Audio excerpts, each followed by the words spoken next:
Қайырлы күн. Бүгін біз өте оңай және бір жасағаннан шығатын карамельный пирог дайындайтын боламыз. Менің каналыма тіркелмеген болсаңыз тіркеліп, лайк басып, комментарий қалдыруды ұмытпаңыз.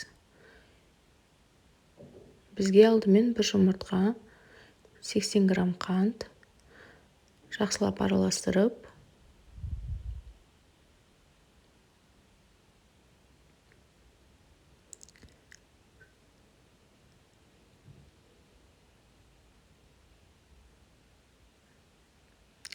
(280 грамм ұнға 1 шай қасық разрыхлителімізді салып, осылай араластырамыз.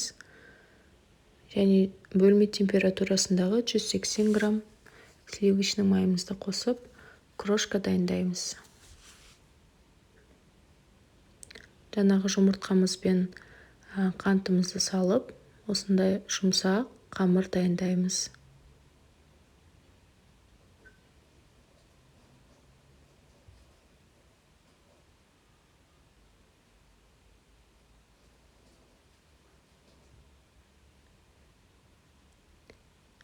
Міне біздің қамырымыз дайын, яғни 30 минутқа холодильникке салып қоямыз.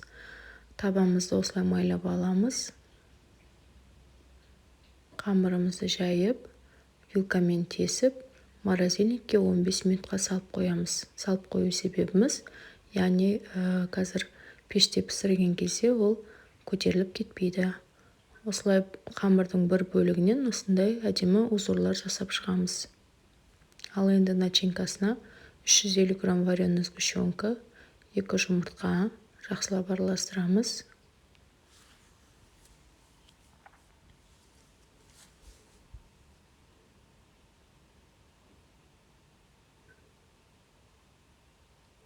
Және 150 грамм сливки. Егер сливки қымбат болып жатса, сіздерге қаймақ қоссаңыздар болады. Жақсылап араластырып, қамырымызға начинкамызды салып,